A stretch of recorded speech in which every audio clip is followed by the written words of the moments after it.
Ma, seryoso ka ba? Kararating lang natin galing sa libing ni Papa tapos ngayon gusto mo na kagad magtrabaho? Napataas ang kilay ng nanay ko dahil sa mga sinabi ko. Alam ko na parang insensitive para sa ito anak.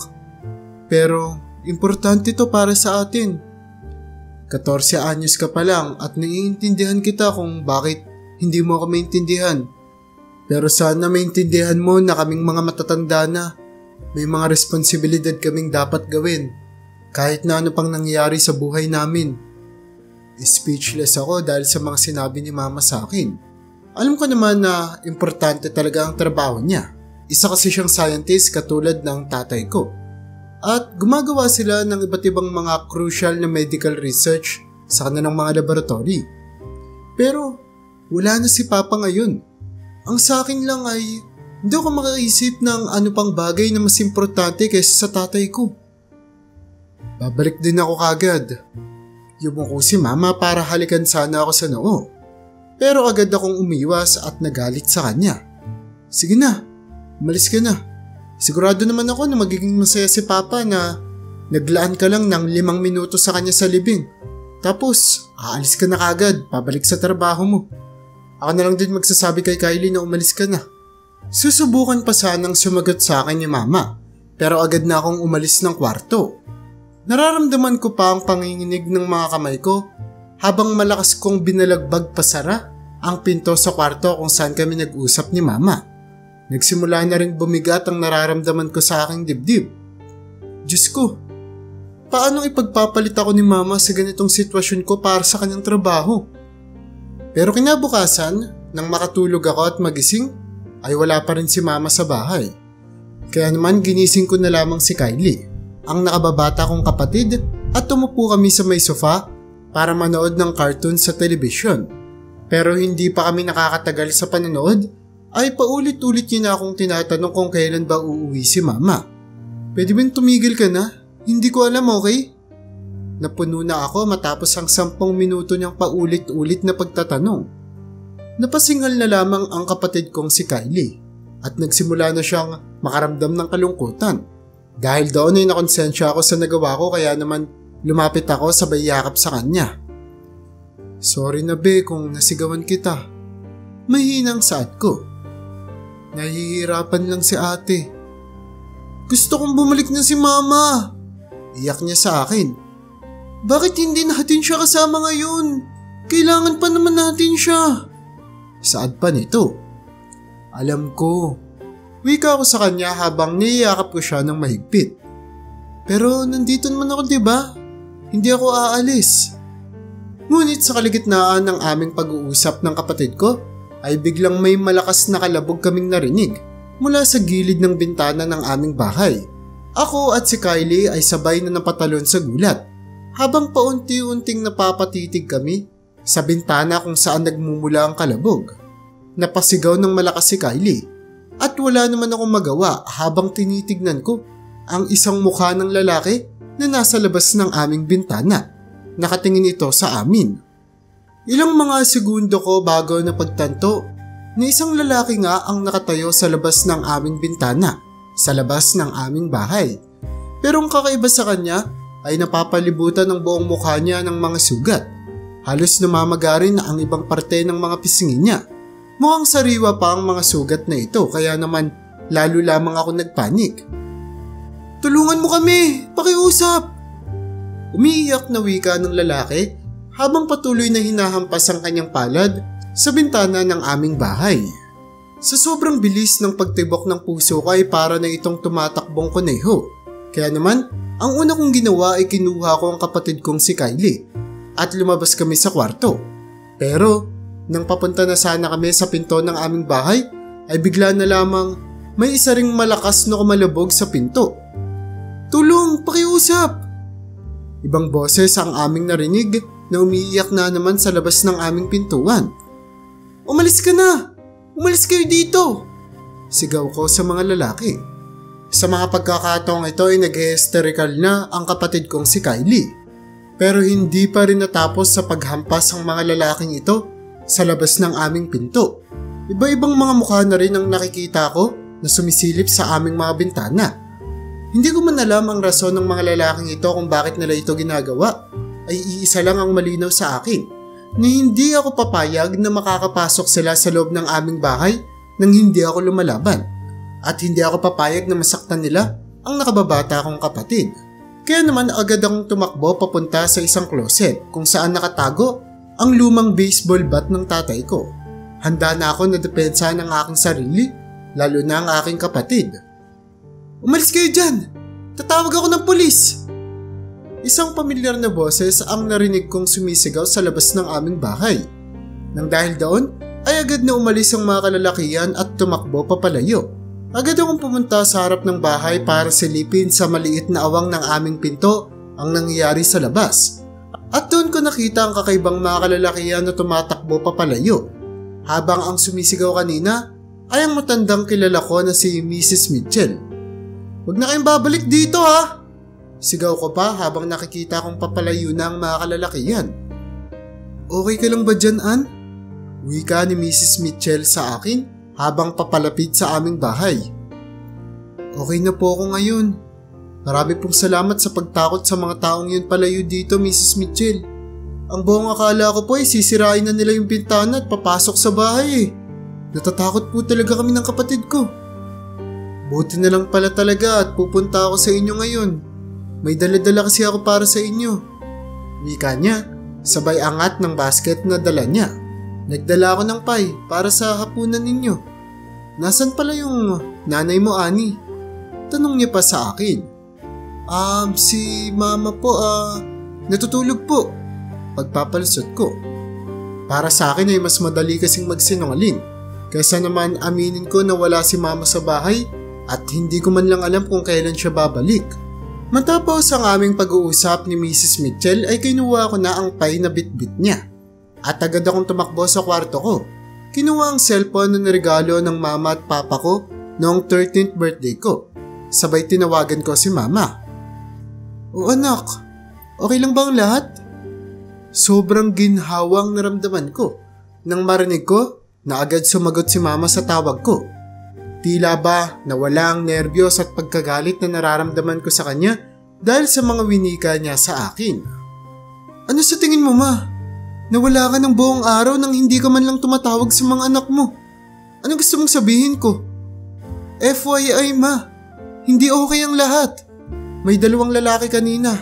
Halos sirain na yung bintana ng bahay. Nanghihingi sila ng tulong sa amin. Tapos sobrang takot na takot si Kylie sa mga nangyari. Bakit ba hindi ka man lang bumabalik dito, ma?" Nang sabihin ko yon ay narinig ko na mahinang nagmura si mama. Sobra akong nagulat dahil hindi kailanman nagmumura si mama sa harap ko o sa harap ni Kylie. "Babalik ako bukas, Ann," sagot niya sa akin. "Bukas pa, ma? Niloloko mo ba ako?" "Nak, hindi pa ako pwedeng umalis ngayon." "Wala ka talagang kwenta, mama," saad ko sabay baba ng telepono. Pagkababa ng tawag ay agad kong tinapon ang aking cellphone sa kama dahil na rin sa galit. Hindi ko talaga siya maintindihan. Pakiramdam ko ay nagpapalusot lang siya sa akin na yung mga matatanda may mga responsibilidad na kailangan nilang gawin. Hindi talaga ako naniniwala. Sino ba namang matinong nanay ang hahayaan niyang mapahamak na lang yung mga anak niya para sa sinasabi niyang mga responsibilidad? Pinilit ko na lamang natiisin ang luha na malapit na sanang bumagsak habang pababa ako sa hagdanan para tignan ang kapatid kong si Kylie. Ngayon ko lang naramdaman na inabandona ako at hindi pinapansin sa buong buhay ko. Pero sa susunod na araw ay hindi na naman bumalik si mama. Ngunit ang mga kakaibang kalalakihan ay bumalik.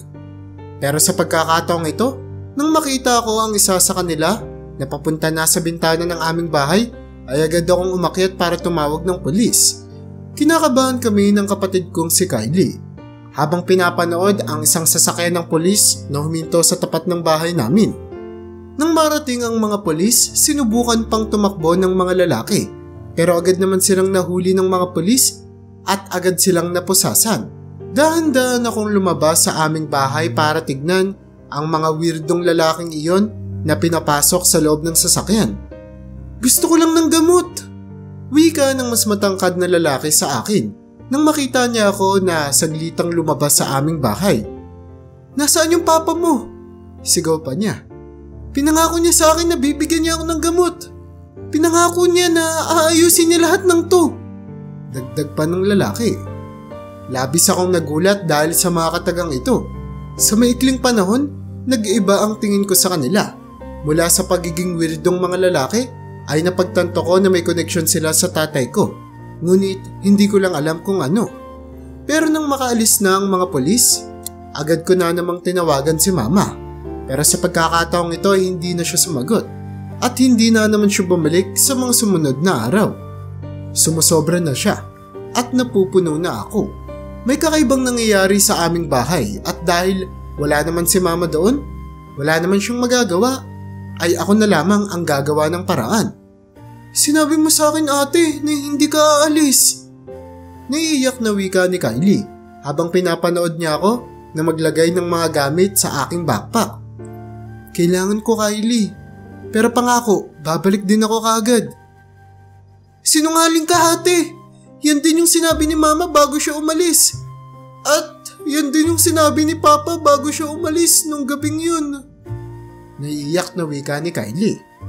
Para bang sinasaksak ako ng kutsilyo sa aking puso dahil sa mga sinabi ni Kylie. Lahat ng mga kakaibang nangyayari sa aming bahay nitong mga nakaraang araw ay lalo lamang dumadagdag sa bigat ng balikat ko, na ang bigat na ito ay hindi ko na mapasan pa. "Kylie, makinig ka sa akin. Pinapangako ko. Babalik ako." Wika ko sa kanya habang patuloy na tumutulo ang mga luha sa pisngi ko. "Itong tandaan mo, Kylie, kahit na anong mangyari, walang makakapigil sa akin na bumalik sa'yo. Naintindihan mo?" Napayo ko si Kylie. Nakatitig lamang siya sa kanyang mga paa habang mahigpit na hinahawakan ang laruang teddy bear niya. Sa sobrang higpit ng pagkakahawak niya ay para bang masisira na ito. Umupo muna ako sa tabi niya panandalian at inakbayan siya. "Aalis ako para maayos ko yung mga bagay na ito. Okay?" Wika ako habang pinaglalaroan ang buhok ni Kylie. "Hahanapin ko si mama at sinisigurado ko na papabalikan ko siya dito kahit anong mangyari, pangako." Pinipigilan naman ng kapatid kong si Kylie na patuloy pang umiyak. Napakatapang niyang bata. Sa halip ay sinubsob niya na lamang ang kanyang mukha sa aking balikat. Sa totoo niyan, wala akong idea sa kung ano ang gagawin ko. Pero sa mga pagkakataong iyon, napagdesisyonan ko na hindi ako magiging katulad ni mama. Tutuparin ko ang pangako ko at babalik ako sa loob ng mabilis na panahon sa aking kapatid para hindi siya mag-isa sa bahay. Bago ako umalis ay pinagkatiwala ko muna si Kylie kay Mrs. Mitchell at dumiretso na papunta sa lab kung saan nagtatrabaho si mama at kung saan din nagtrabaho dati si papa. Naaalala ko pa noong bata ako ay palagi silang magkasama na nagtatrabaho sa loob ng laboratory na iyon. Ito yung mga panahon na hindi pa pinapanganak si Kylie. Kaya alam na alam ko kung saan ito matatagpuan. Meron lamang akong kakaunting mga pera. Pero sapat naman na ito para pambayad sa taxi na sasakyan ko papunta doon. Nang makapunta na ako sa establishmento ay naglakad ako sa isang hallway na tila ba gawa sa salamin ang buong pader at pumunta ako sa reception area para tanungin ang babae kung nasaan ang mama ko. Pero tinignan niya lamang ako na tila ba sobrang weirdo ng tanong ko. Maya-maya ay pinakiusapan niya ako na maghintay at umupo muna sa isang upuan sa tabi ng reception area. Ilang minuto na kinakabahan ako. Hindi ko alam kung ano ang pwedeng mangyari. Hanggang sa nakarinig ako ng isang boses ng lalaki na tumatawag sa pangalan ko. Nang tumingin ako, ay nakita ko ang boss ng nanay ko, si Mr. Han. Naglalakad siya papunta sa akin. "Ann, tignan mo nga naman kung gaano ka nakalaki." Salubong na wika niya sa akin na mayroong napakalaking ngiti sa kanyang mukha. "Pasensya na sa nangyari sa papa mo. Alam ko na mahirap yun para sa'yo." "Opo." Napalunok ako ng bahagya nang banggitin niya ang pangalan ng tatay ko. Pilit kong pinigilan ng mga luha na malapit nang tumulo sa mukha ko. "Nandito po ako para makita ko si mama." Oo. Sinabi nga sa akin ng receptionist kong si Linda. Wika ni Mr. Han, sabay tabi sa akin ng may seryosong mukha. Pasensya ka na kung kailangan mong pagdaanan ng mga bagay na ito. Halata naman sa'yo na isa kang matalinong bata. Mabilis mong maiintindihan ng sitwasyon. Kaya hindi ko na patatagalin tong usapan natin.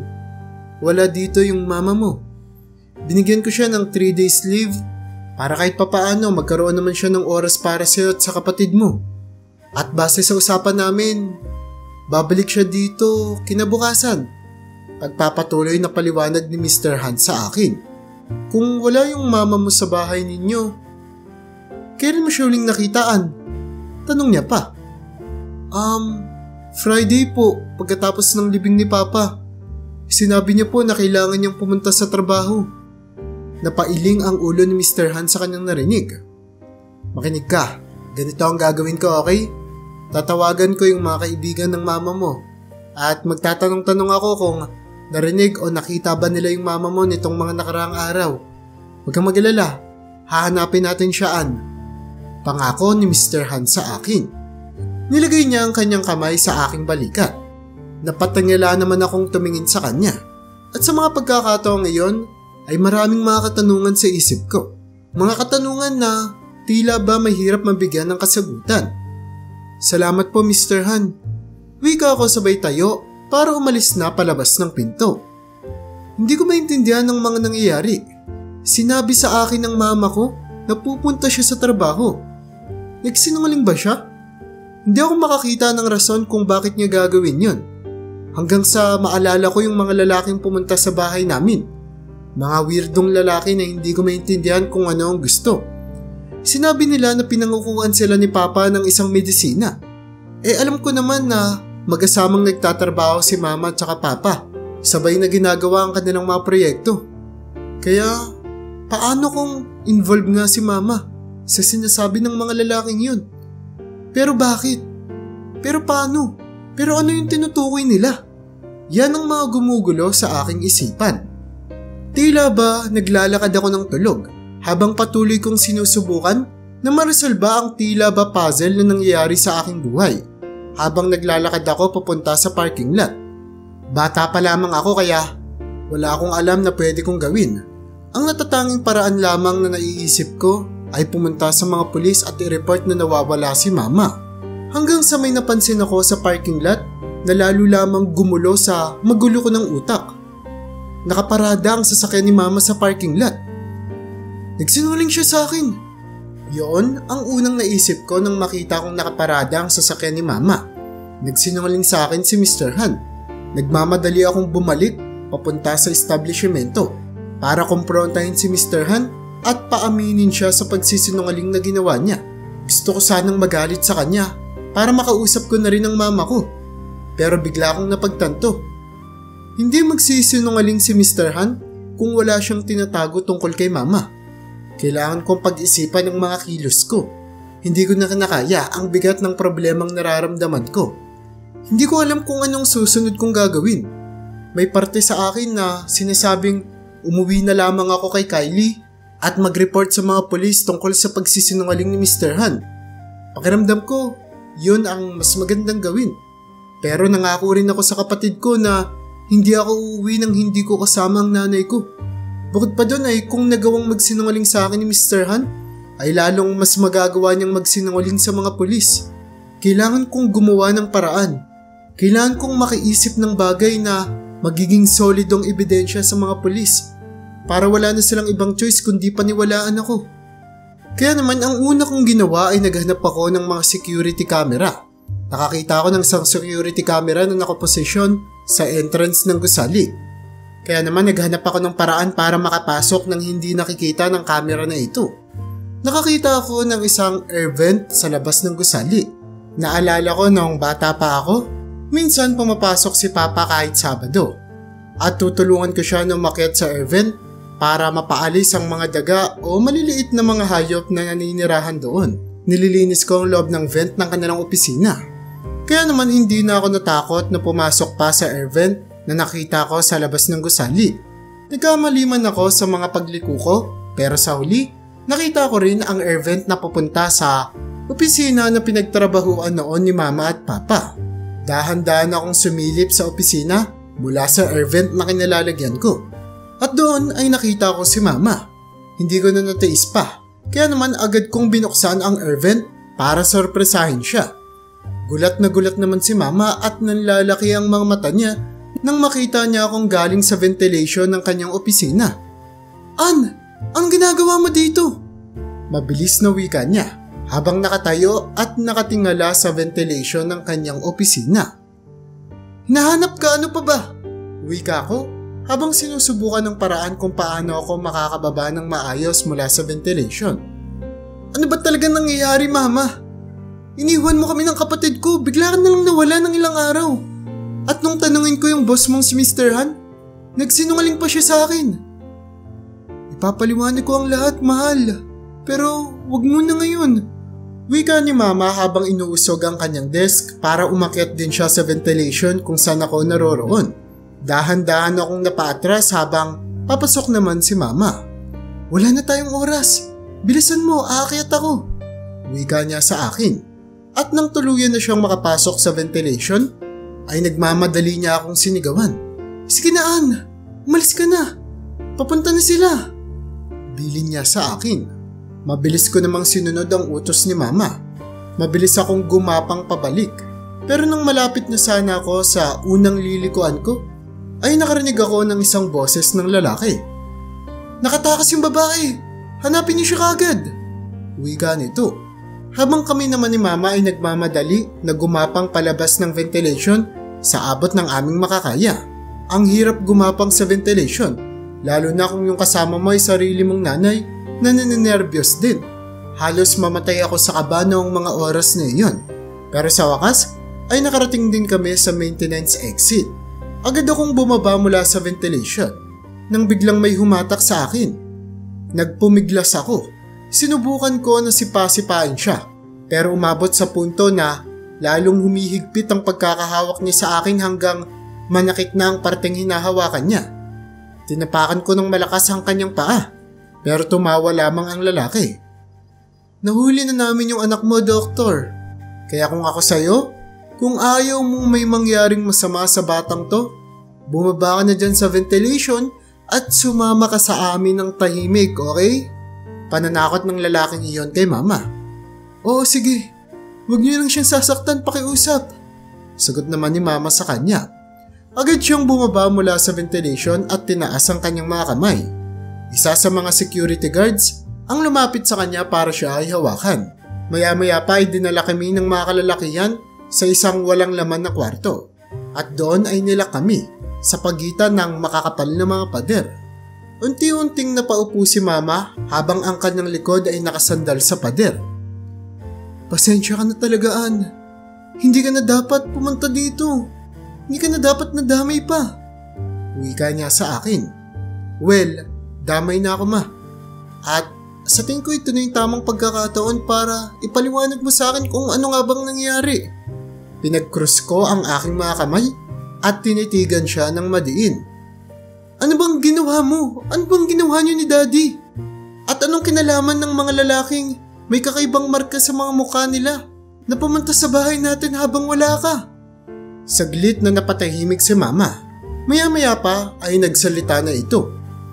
Kung tama yung tsorya ko, yung mga lalaking pumunta sa bahay natin, mga volunteers yun sa isang clinical trial. At pagkatapos, nagkaroon sila ng skin cancer dahil sa ginawa namin.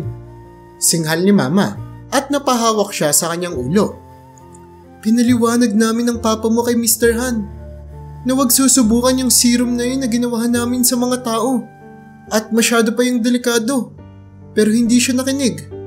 Ang ibig mo bang sabihin, Ma, kaya may kakaibang marka yung mga lalaking yun at parang may kakaiba sa mga balat nila dahil sa serum na ginawa niyo ni Papa?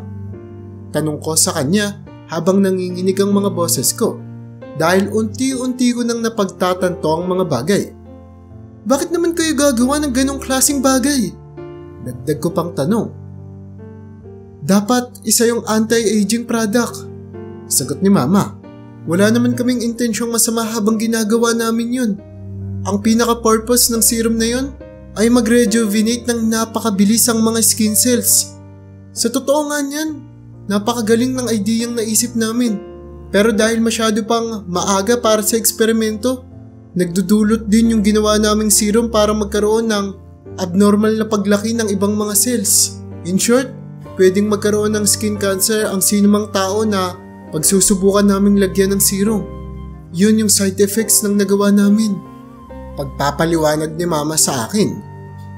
Bakit kasi kayong mga matatanda? Ang laki ng problema niyo kung tatanda kayo.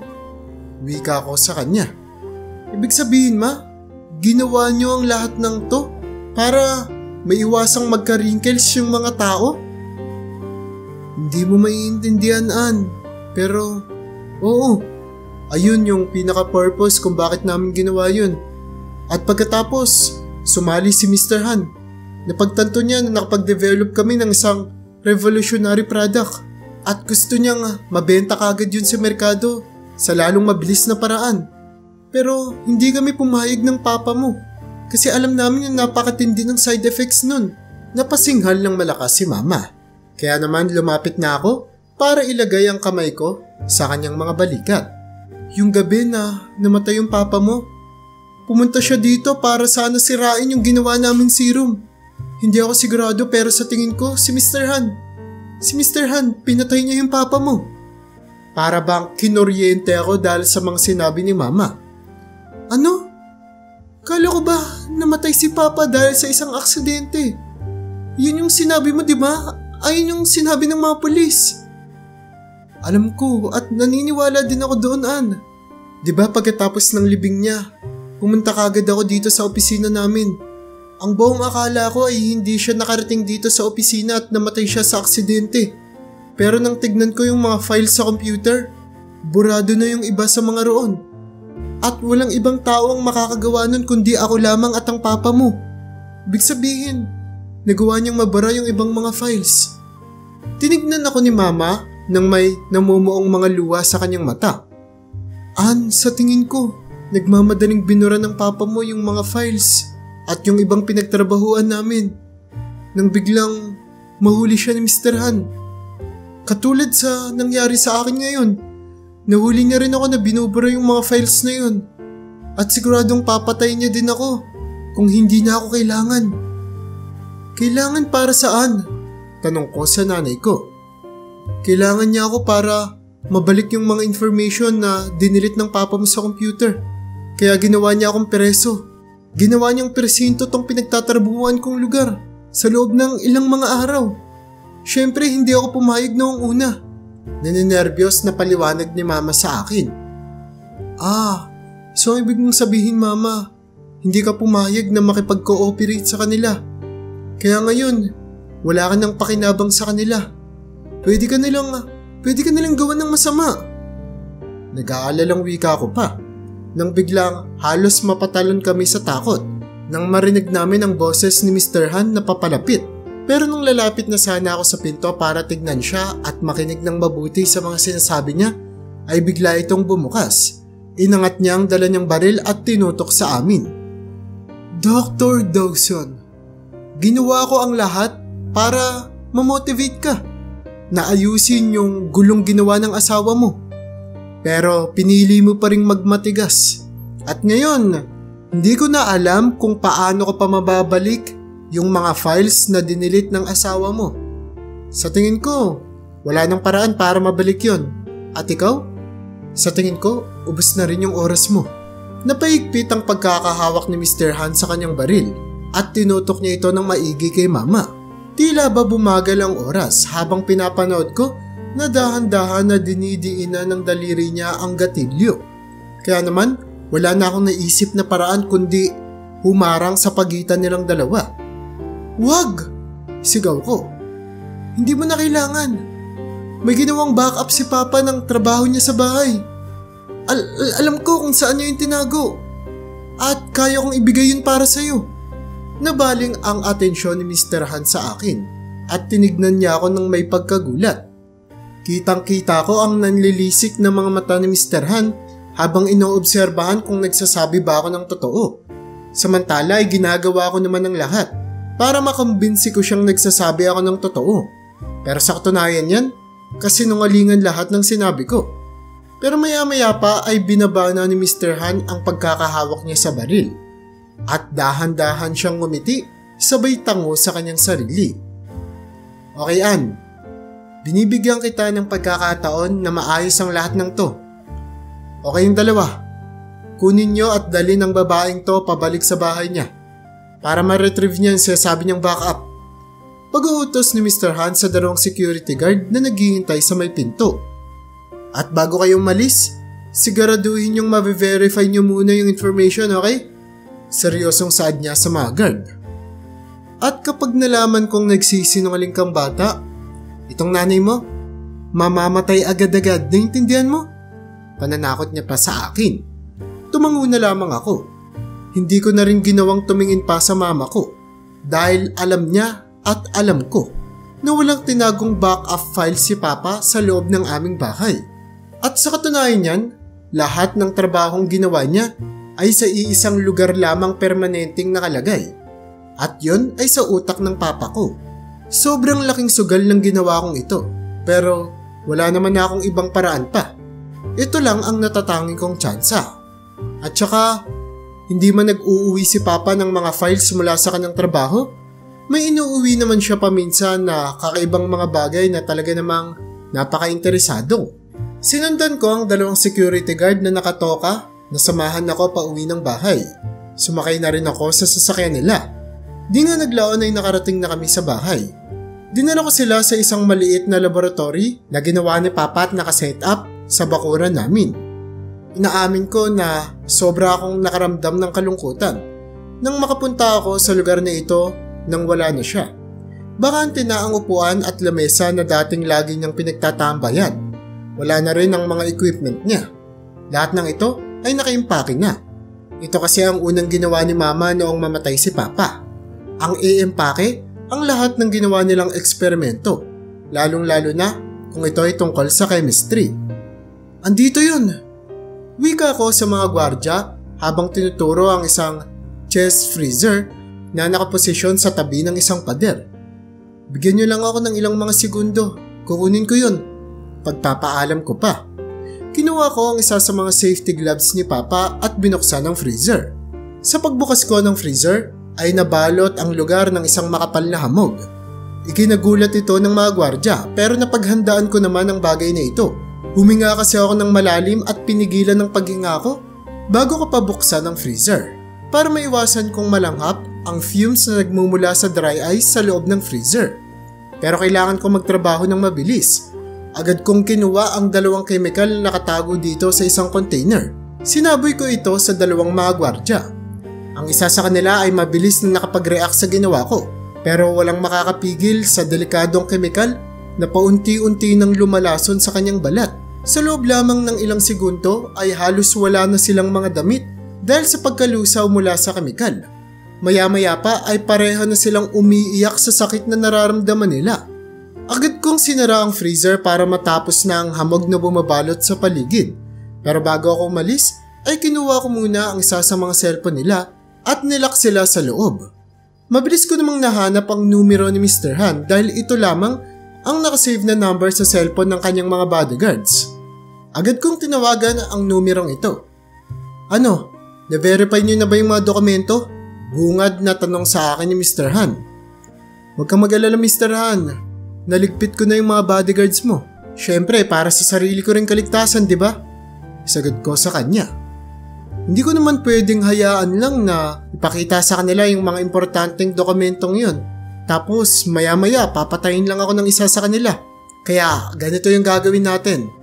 Para masigurado natin na magiging honest tayo sa isa't isa, ibibigay ko sa iyo yung hard drive na naglalaman ng mga backup files na sinasabi ko.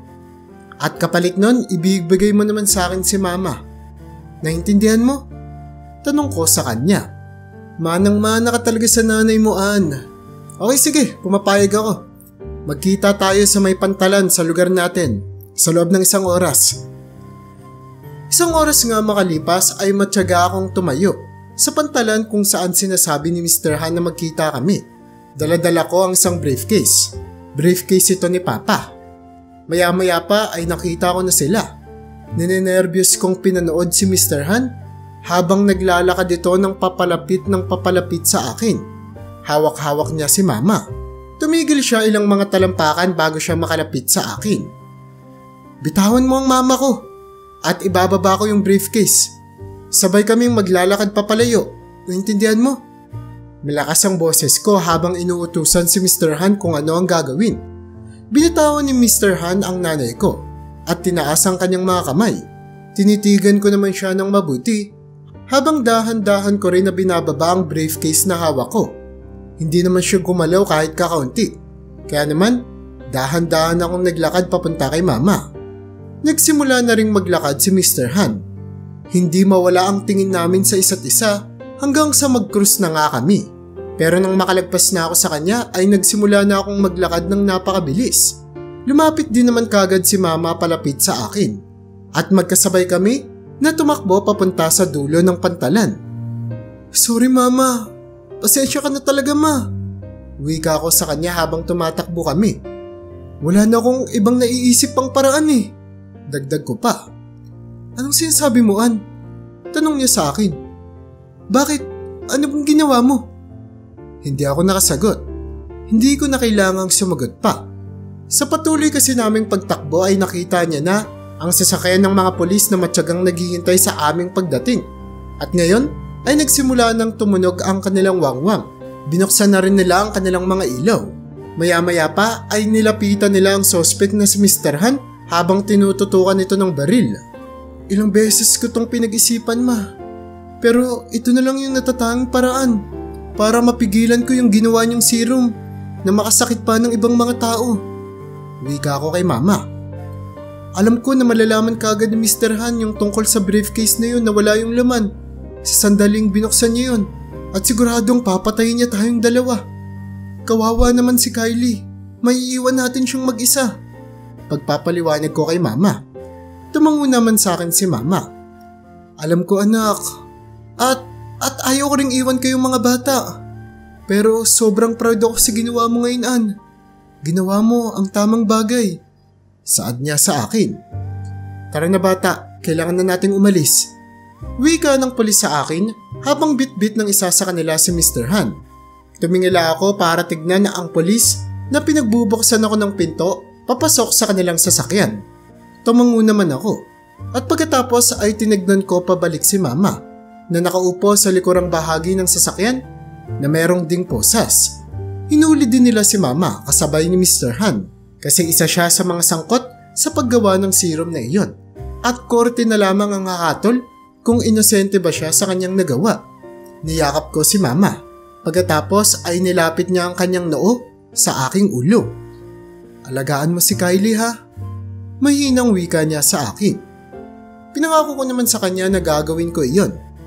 Nagpaalam na ako sa mga pulis na hindi ako sasabay na dalhin si Mama sa presinto. Umalis ako sa sasakyan.